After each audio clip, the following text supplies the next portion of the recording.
Dear students, in the last class we have discussed about lepton family. Today we are going to discuss about hadron family. Hadron family, the main members are baryons and mesons. Here is a classification of elementary particles based on their spin. We have already seen this fermions and bosons. Fermions are half integral spin particles and bosons are integral spin particles. Fermions are again classified into leptons and baryons, and bosons are again classified into mesons and force carriers or field bosons. So these hadrons are called quark bundles because the hadrons are actually not elementary particles or fundamental particles. These hadrons are composed of quarks. So actually quarks are the elementary particles. We will discuss in detail about quark model in the coming classes. So hadrons are made up of quarks. So hadrons are mainly classified into baryons and mesons. So from this classification it is clear that baryons are fermions and mesons are bosons. So today we are going to discuss in detail about baryons. So baryons are half integral spin particles and they are fermions. Baryons are mainly classified into two categories, nucleons and hyperons. Nucleons are the members of nucleus. They are proton and neutron. Proton is denoted as P and neutron is denoted as N. Hyperons are classified into four members, lambda, sigma, psi and omega.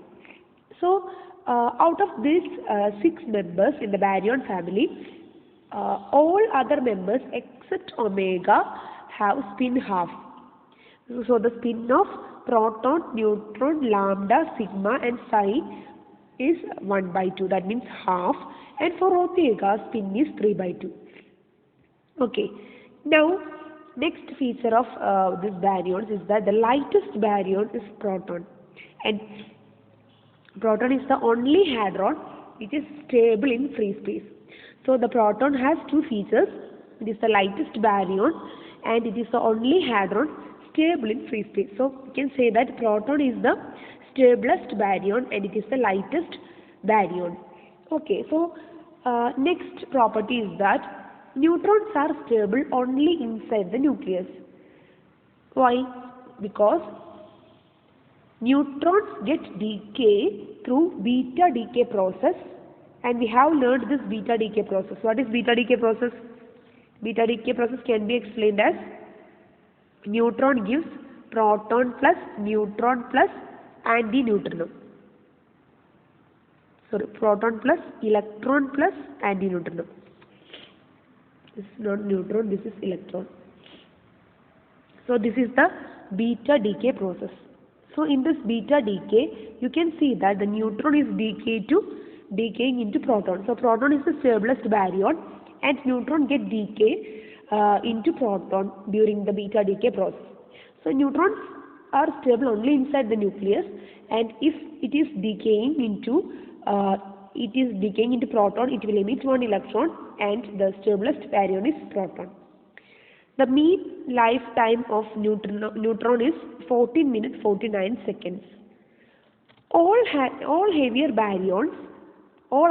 baryons decay with mean lives of less than 10 raised to minus 9 seconds.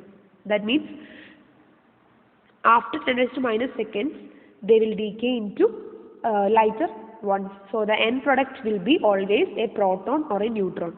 If it is neutron, it will again decay into proton. So the finest stable element or stable particle in the baryon family is proton. So here you can see a decay scheme.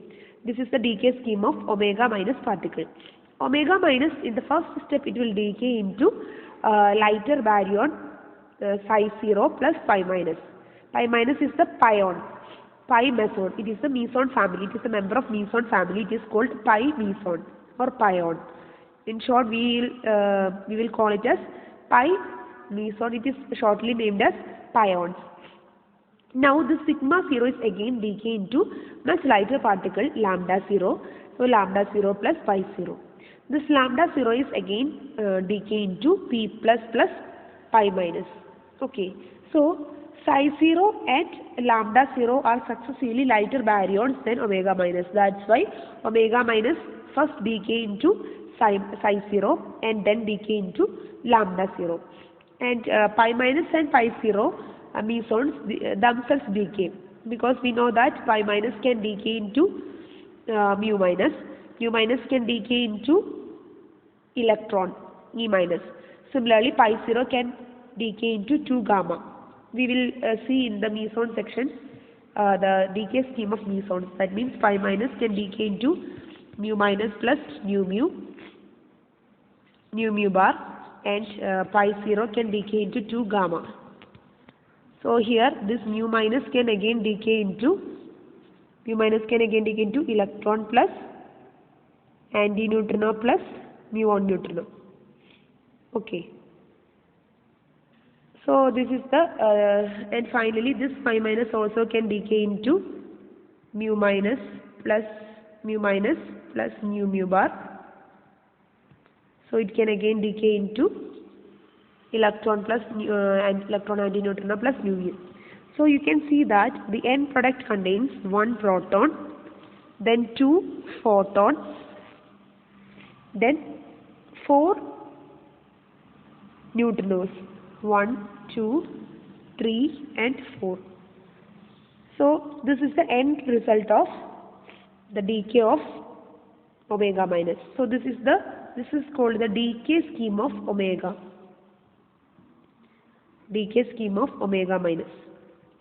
So in this way we can see that all the heavier baryons, this omega minus is a heavy baryon, so all the heavy baryons can decay into in the final product will be a proton or a neutron. Okay.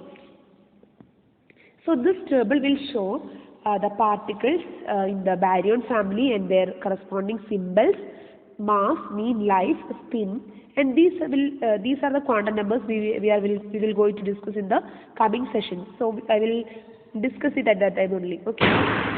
So the particles are classified. The particles contains nucleons, that is proton and neutron, denoted as P and N. Lambda is denoted as lambda 0. Sigma family consists of 3 members: sigma plus, sigma 0 and sigma minus. Psi consists of psi 0 and psi minus. Omega family consists of omega minus only.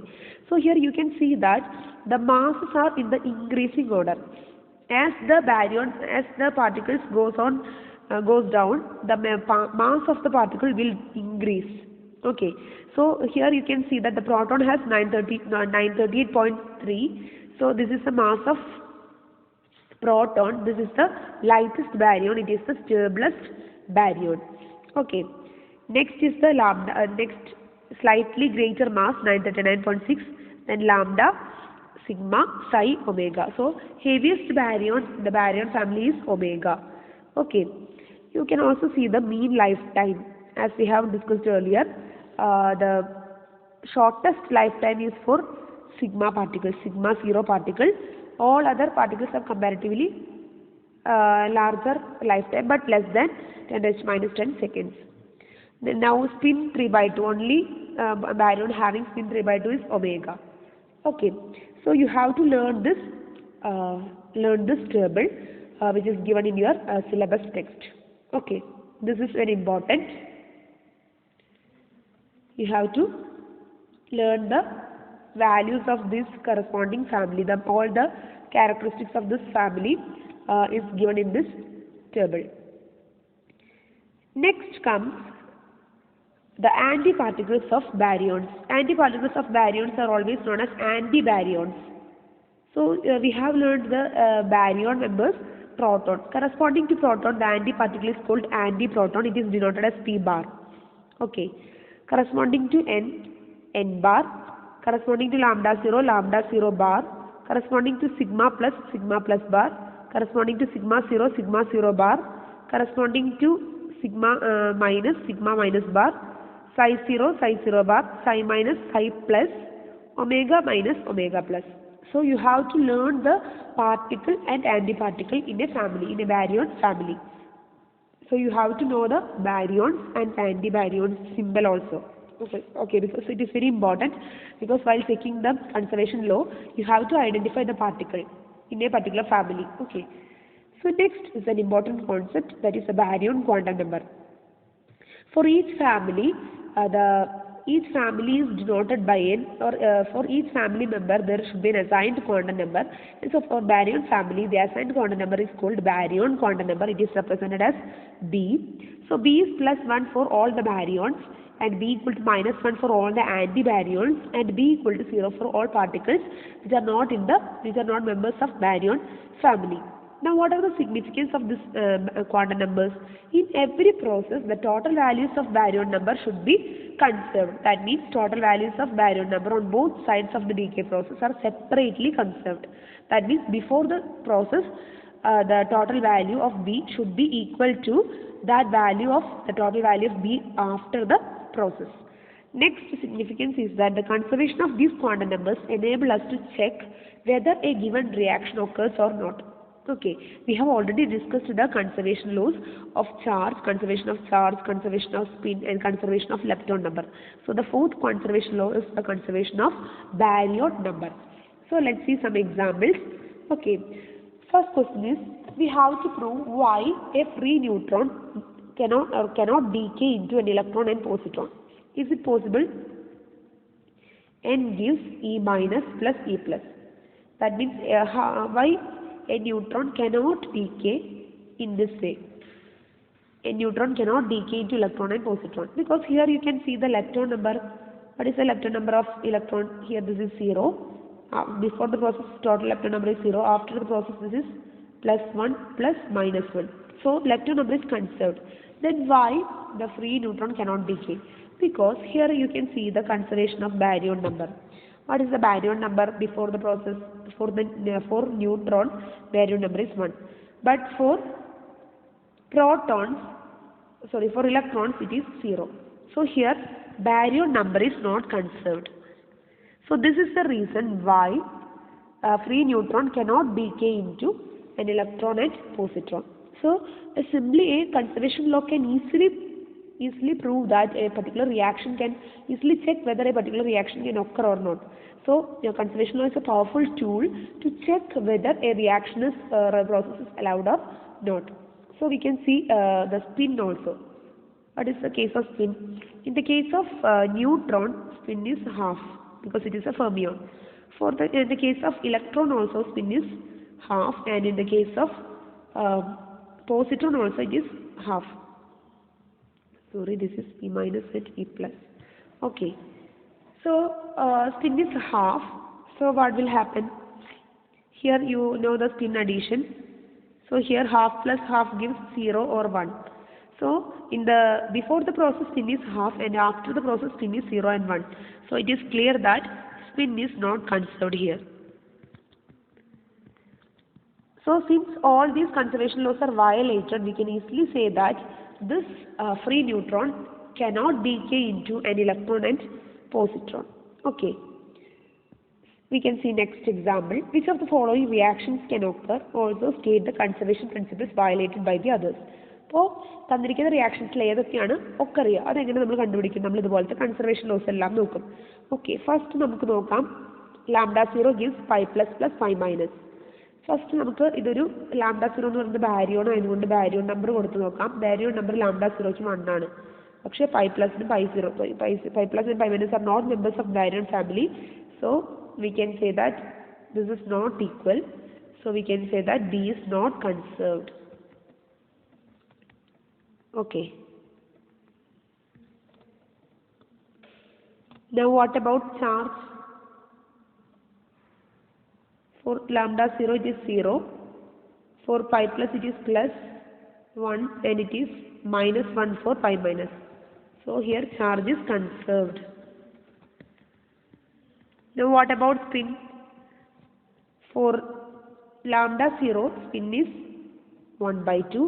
For pi plus spin is 0, and pi minus spin is 0. Pi mesons are spin 0 particles. So here we can say that spin is not conserved. So in this way you can see whether this reaction is allowed. This reaction is a not allowed reaction or not allowed decay process, because here Baryon number is not conserved and also spin is not conserved. So state the conservation principles violated in this process, baryon number and spin. Okay, in this way you can check whether a reaction can occur or not in all cases. So next example also I will explain. Pi minus plus p gives n plus pi 0. So first check the baryon number. Baryon number is 0 plus 1 equal to 1 plus 0. So B is conserved. Baryon number is conserved. Before and after the process, the total value of baryon number is same. Next one is charge. Charge minus 1 plus 1 equal to 0 plus 0. So here, before and after the process, total charge is same. So charge is conserved. Then what about spin? Spin is 0 plus, for P, spin is half, that is equal to half plus 0. So here spin is also conserved. So here we can see that all these conservation laws are allowed. So conservation laws are valid. Then we can say that this reaction can occur because it obeys all conservation laws. Do this question as homework. Do question C as homework. Now you can see the question D. Gamma plus n gives pi minus plus p. What is gamma? Gamma is photon. So in the case of photon, what is first we can check the baryon number. Baryon number for gamma, baryon number is 0. Plus for neutron, baryon number is 1. That is equal to pi minus baryon number is 0. And for p, baryon number is 1. So we can say that B is conserved. Now what about charge? Charge is, for photon there is no charge and for neutron there is no charge. For pi minus charge is minus 1 and for proton it is plus 1. So here charge is also conserved. Now next one is spin. For gamma is a spin 1 particle. And for neutron it is spin half particle. Similarly, for pi minus spin is 0 and for proton spin is half. So in the RHS we have only possible values half. But in the LHS the possible values are, we know that the possible values of spin is J1 plus J2 to J1 minus J2. So 1 plus 1 by 2 to 1 minus 1 by 2. So that is 3 by 2 comma 1 by 2. So in the LHS and RHS, half is present. So possible orientation, half is present in both before and after the process. So we can say that spin is conserved. So we can say that this reaction can occur. Okay. Now we can see another model, another example problem. A muon collides with a proton. Then a neutron and another particle is formed. What is the other particle? So you have to find this missing particle. We have done a similar example of this problem. So you can check this problem and you can check all the conservation laws and you have to find this missing particle. Next question. A positive pion collides with a proton. Then two protons plus another particle are created. What is the other particle? So let's do this problem. So first you have to form the equation. Positive ion, it is represented as pi plus. It collides with a proton. So pi plus plus p gives two protons. So p plus p plus another particle. So you have to find this missing particle. So how we can find? We can use this conservation laws. First take the conservation laws of baryon. So for baryon, pi plus is 0. For proton, baryon number is 1, that is equal to 1 plus x. So what should be the baryon number? Before the process, the total baryon number is 1. So after the process, the total baryon number should be 1. So the baryon number of x